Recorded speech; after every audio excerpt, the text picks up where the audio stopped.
On the other hand کسی celebrity کو آپ اٹھا لیجئے، اس کے 20,000 30,000 ہوتے ہیں، مطلب نہیں، اس کے 20-30,000 20-30 ملین ہوتے ہیں، کئی ایسی سیلیبریٹیز ہیں، اور ان کے جو ری ٹویٹس ہوتے ہیں نا ہارڈلی کوئی 2,000 3,000 ہوتے ہیں. تو اس کا مطلب یہ ہوتا ہے کہ ان کے followers perhaps are not organic. ٹھیک ہے، تو prime minister Narendra Modi frankly اگر نہ بھی ٹویٹر پہ ہو، اگر نہ بھی یوٹیوب پر ہو، بھارت کے آلریڈی کوئی 70-80 کروڑ لوگ، یعنی 600-700 ملین ان کو آلریڈی ووٹ دے رہے ہیں. یہ ہے سگنیفیکینس. ان کے جو اینٹائی ویسٹرن میڈیا ہے وہ مجبور ہے یہ کہنے پہ کہ بھارت کا صرف اگلا سال ہی بھارت کا نہیں ہے اکانومی میں، لگتا ہے کہ اگلی پوری دہائی ہے. تو یہ ہے انفیکٹ سگنیفیکینس کہ دشمن بھی ماننے کو مجبور ہیں کہ بھئی اب ہم اس آدمی کا کیا کریں، he is there, he is a solid leader.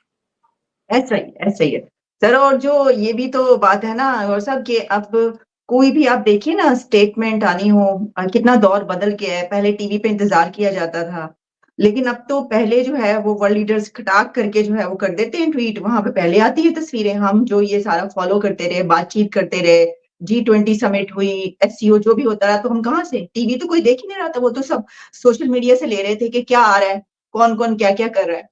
تو یہ تو بات ہے اپنی جگہ پر کہ اثر تو رکھتا ہے نا میڈیا، اب سوشل میڈیا سے رکھتا ہے.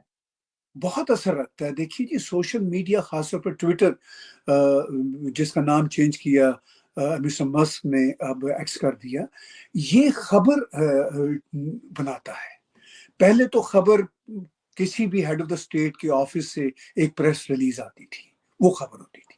اب وہ ایک ٹویٹ آتی ہے اور وہ پوری دنیا کے میڈیا اکراس دا ورلڈ وہ اس ٹویٹ کو پک کرتے ہیں. پرائم منسٹر نریندر مودی کی ہو ٹویٹ، جو بائیڈن کی ہو، پریزیڈنٹ میکرون کی ہو، کسی کی بھی ٹویٹ ہو، اس کے اپنے انفلوئنس کے حساب سے دنیا میں خبر بنتی ہے.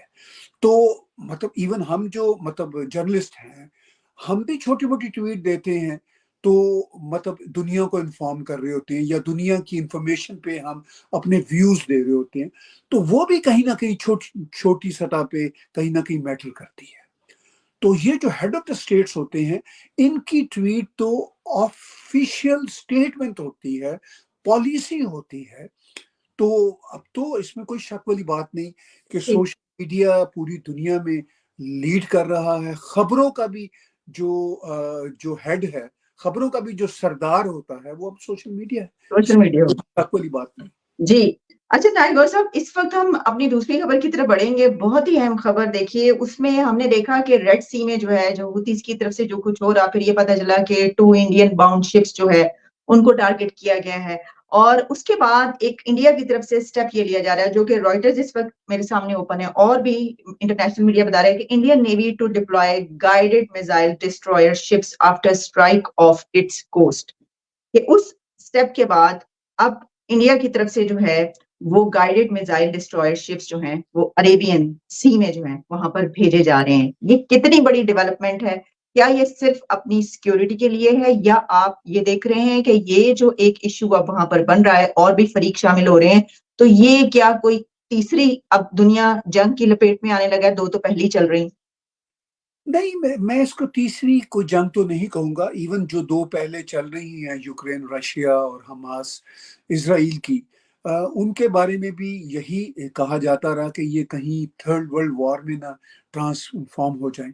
تو میں نے پہلے بھی کئی بار کہا کہ ایسا ہوتا نظر نہیں آتا، چونکہ دنیا کو پتا ہے کہ تھرڈ ورلڈ وار کے کیا کانسیکوینسز ہوں گے. اچھا، یہ جو ایشو چل رہا ہے، دیکھیے اس ریڈ سی کی اس پٹی پہ پہلے بھی ایشوز چلتے رہے ہیں. کبھی پائریٹ آ جاتے تھے، اگر ہم ماضی میں یاد کریں. پھر اب یہ جو ہیں ایکسٹریمسٹ جو ہوتیز ہیں، ان کا یہ مسئلہ چل رہا ہے. تو یہ سب ایک دوسرے کو بلیک میل کرنے کے چکر میں ہوتے ہیں. لیکن وہ بڑی سینسٹیو ہے ریڈ سی کی یہ جو ابھی سچویشن چل رہی ہے، اس لیے کہ اس سے دنیا بھر میں ٹیرف بڑھ رہا ہے. اگر اٹیکس ہوتے ہیں تو انشورنس کمپنیز جو ہیں ان بڑے بڑے جہازوں کی، تو وہ پھر بہت انشورنس بڑھا دیتے ہیں، 30 to 40% گڈس کی قیمتیں بڑھ جاتی ہیں۔ اچھا پھر جیسے انڈیا کے دو شپس پہ اٹیک ہوا تو ظاہر ہے وہ ایک لاس بھی ہے، ڈسرپشن بھی ہے، تو وہ صرف انڈیا ہی وہاں پہ نہیں کود رہا۔ آپ نے خبر پڑھی ہوگی 20 دیشوں کا ایک الائنس ہے جو اب آگے بڑھ رہا ہے کہ بھئی ان ہوتی والوں کو ہم تھوڑا سا سنبھالیں۔ اچھا یہ بڑا مشکل ہوتا ہے، ٹیررزم کو سنبھالنے میں تھوڑا سا وقت لگتا ہے، لیکن اس میں ایک اور انڈیکیشن ہے، اس میں صرف انڈیا ہی اپنی ڈیفنس کے لیے آگے نہیں بڑھ رہا، اس میں 20 دیش بھی ہیں، لیکن انڈیا آپ دیکھیں گی ان 2024 اینڈ آنورڈس، انڈیا اب انٹرنیشنل سین پہ اپنی ملٹری جو حیثیت ہے یا جو پاور ہے اس کو اسٹیبلش کرے گا جہاں انڈیا کو ضرورت ہوگی۔ یہ پہلی بار ہوگا، چونکہ انڈیا زیادہ سے زیادہ پیس کیپنگ کرتا رہا یا اپنے ہی چیزوں کو ڈیفینڈ کرتا تھا۔ یا ایک ہم نے پرانا واقعہ سنا تھا، مالدیو میں ایک آپریشن ہوا تھا، انڈیا نے کیا تھا۔ اب آپ کو یہ نظر آئے گا انڈیا ہیلپ کرے گا مڈل ایسٹ کی، انڈیا پارٹنر بنے گا ویسٹرن ورلڈ اور امریکہ کا، کوڈ کا پہلے ہی حصہ ہے، تو صرف اپنی ہی انڈیا وہ جسے کہتے ہیں ڈیفنس، اپنے آپ کو ڈیفنس پرووائڈ نہیں کرے گا، بلکہ ایک انٹرنیشنل پلیئر کے طور پر آئے گا۔ چونکہ دیکھیے انڈیا تیسری بڑی اکانومی بن رہا ہے، چوتھی بڑی اکانومی آلریڈی بن چکا ہے، تو جب تیسری بڑی اکانومی بن رہا ہے تو ملٹریلی بھی India one of the 10 tops سمجھا جاتا ہے دنیا میں، تو انڈیا اس میں بھی آگے جس طرح اپنی پروکیورمنٹ کر رہا ہے آرمی کے جو ملٹری کے اکوپمنٹس ہیں، تو ظاہر ہے وہ پھر انڈیا اپنا وہ رول بھی اب ادا کرے گا۔ تو یہ میرا خیال ہے کہ ایک انڈیا کی مجبوری ہو گئی تھی اس واقعے کے بعد کہ وہ اپنے آپ کو ڈیفینڈ کرنے کے لیے اگریسولی آگے آئے، مگر اس کے بعد اب انڈیا اسرٹ کرے گا، پازیٹیولی اسرٹ کرے گا، میں نیگیٹو بات نہیں کر رہا، پازیٹیولی اسرٹ کرے گا، دنیا میں اپنا رول اور اپنی پوزیشن اور اسٹیبلش کرے گا، لیکن اس سے کوئی تھرڈ وار نہیں شروع ہوگی، چونکہ یہ ہوتیز جو ہیں یہ بدماش ہیں، جس طرح کے اب ٹیررسٹ بدماش اکراس دا ورلڈ پائے جاتے ہیں، تو ان کو ڈیل تو کرنا ہے دنیا نے، ایسا تو نہیں ہے کہ ان کو کھلا چھوڑ دیا جائے گا۔ تو بہرحال اس سے جنگ کا کوئی نہیں ہے خطرہ، لیکن India with the help of other nations and others with the help of India, they would do necessary measurements to counter all those گنڈا بدماش۔ اچھا یہ جو سر درمیان میں ایران کا معاملہ آیا کہ یو ایس کی طرف سے کہ جی ایران جو ہے اس نے کہا یہ میسج کیا واقعی جو ہے وہ امریکہ کے لیے تھا، یا پھر یہ کہ یہ ان تمام کنٹریز کے لیے تھا جو اسرائیل کو سپورٹ کر رہے ہیں؟ ایران نے جو ہے اس کو ڈکلائن کیا، اس نے کہا کہ نہیں اس کی طرف سے ایسا نہیں ہے، تو یہ اپنی جگہ پر موجود ہے بات کہ ایران اور حوثیز اور یہ جو معاملہ ہے وہ تو ہے۔ دیکھیے آپ دیکھیے جب یہ حماس نے ٹیررزم کی اسرائیل کے خلاف تو ایران نے مطلب ان کے حق میں بیان دے دیا، لیکن پریکٹیکلی کوئی مدد نہیں کی حماس کی۔ پہلے جو کچھ کیا ہوا ہے وہ تو کیا ہوا ہے، اس کی 2-3 وجوہات ہیں۔ ایک تو اس وقت ایران آن بورڈ ہے کسی نہ کسی حد تک سعودی عرب کے ساتھ، اور سعودی عرب کسی صورت نہیں چاہتا کہ سعودی عرب ہو یا یو اے ای ہو ان ملکوں کی ترقی رکے۔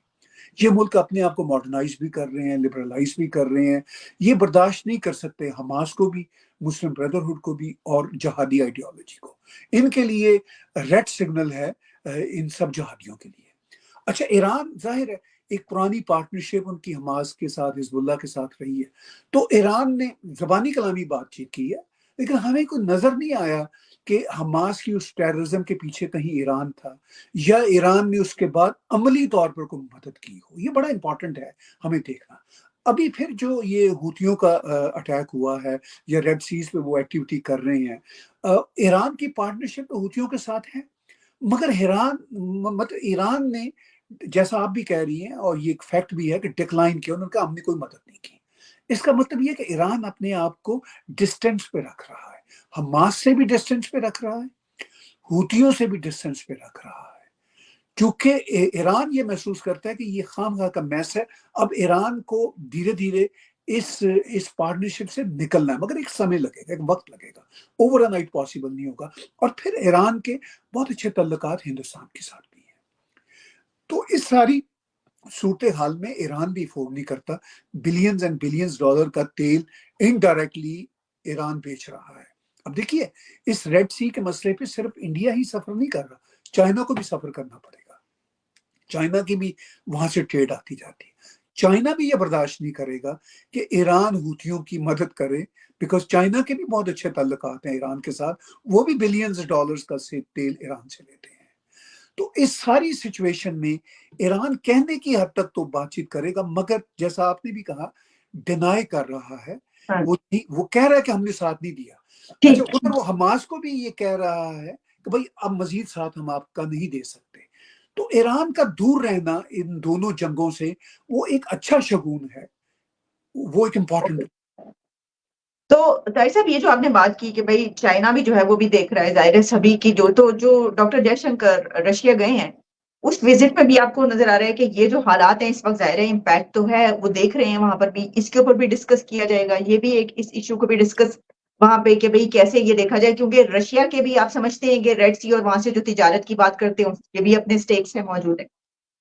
بالکل بالکل اسٹیک موجود ہیں. اور جو ہے بھارت کے فارن منسٹر جے شنکر جی جو اب رشیا میں گئے ہیں, تو وہ تو ویسے تو ایک رشیا انڈیا کے ہر سال ایک سمٹ ہوتا ہے جس میں پرائم منسٹر مودی نہیں گئے. ظاہر انٹرنیشنل سین ایسا ہے کہ ان کا جانا مناسب نہیں تھا, تو جے شنکر جی گئے ہیں. تو آئی کین گیس کہ جے شنکر جی اس موضوع پہ بھی یقینی طور پر بات کریں گے. یہ بڑا امپورٹنٹ ایشو ہے, انڈیا کے لیے بہت امپورٹنٹ ہے, بیکاز انڈیا کے 2 جو شپس ہیں ان پہ اٹیک ہوا ہے, تو وہ بھی بات کریں گے. رشیا کا انفلوئنس ایران پہ بہت ہے, اور ہینس وہ انفلوئنس ہوتیوں پہ بھی ہوگا, تو وہ اس کو بھی ہینڈل کرنا ہے. اب دیکھیے ہوتی بھی جو ہیں, جیسے ہمارے ادھر پاکستان کی طرف یہ جو طالبان ہیں ان کے بھی کئی ہیں نا گروپس, اسی طرح ہم نے سنا ہے کہ اب ہوتیوں کے بھی 2 ایک گروپ بنے ہوئے ہیں, بلکہ شاید زیادہ ہی بنے ہوئے ہیں. وہ سب اپنی اپنی بدماشی کرتے رہتے ہیں. یہ جو جہاد ہے نا یہ سب ایک کاروبار ہے, یہ ایک دکانداری ہے. تو اس میں کرمنل گروپس ہیں سارے, چاہے ہوتی ہوں چاہے یہ طالبانی لوگ ہوں, تو وہ ان کو اب کیسے کنٹرول کرنا ہے یہ رشیا بھی دیکھے گا. لیکن ظاہر اس میں سمے لگتا ہے, کچھ نہ کچھ کیسے ان کو کنٹرول کرنا ہے, میسج جانے میں وقت لگے گا. اچھا وہ بھی ہوتی اگر کچھ کریں یا طالبان کچھ کریں تو وہ بھی صرف اپنی اہمیت بتا رہے ہوتے ہیں, اپنی اہمیت جتا رہے ہوتے ہیں, اور اپنی قیمت چاہ رہے ہوتے ہیں کہ اچھا بھائی ہم نے یہ اٹیک کر دیا ہے, ہم نے ثابت کیا کہ ہم روک سکتے ہیں ریڈ سی کی تجارت کو, تو اچھا ہمیں کچھ پیسے دیں, تو دنیا میں کچھ کھلائے پلائے. اب جو خبریں آ رہی ہوتی ہیں وہ تو بالکل ڈیفرنٹ ہوتی ہیں, مگر میں گیس کر سکتا ہوں کہ بیک ڈور یہ بھی چل رہا ہوگا, ہوتی رشیا سے انڈائریکٹ مانگ رہے ہوں گے کہ جی چلیں آپ ہمیں کچھ پیسے دے دلوا دیں, انڈیا سے کچھ پیسے دے دلوا دیں. تو اصل تو سارا کھیل پیسے کا ہے. تو اس میں کوئی آئیڈیالوجی کوئی نہیں ہوتی کہ جی کوئی اسلام کے نام پہ, فلسطینیوں کے نام پہ کچھ نہیں ہوتا. یہ ایک موقع تھا ہوتیوں کے لیے کہ وہ بتائیں کہ ہم بھی کچھ بدماشی کر سکتے ہیں, ہم بھی کچھ رکاوٹیں کھڑی کر سکتے ہیں, اب اس کی ہمیں قیمت چکائیں. تو اصل کھیل یہ ہوتا ہے کہ اچھا جی پھر ہمیں کچھ پیسے ویسے دے دیں. تو اب یہ دیکھتے ہیں کہ وہ پیسے ویسے کتنے مانگتے ہیں. شاید آپ کے سامنے میرے سامنے نمبرز نہ آئیں, وہ کچھ پیسوں سے نمبر آئیں گے, کچھ پھر پاور, کچھ ان کو کرش کیا جائے گا. تو یہ دونوں چیزیں ہوگی, بس یہ اتنا ہی کھیل ہے, اس سے زیادہ کھیل یہ آگے نہیں جائے گا. ٹھیک ہے طاہر گورر صاحب, بہت بہت شکریہ آپ کے وقت کا. سر دوبارہ بھی آپ سے بات ہوگی. Thanks allot. شکریہ, تھینک یو. Thank you.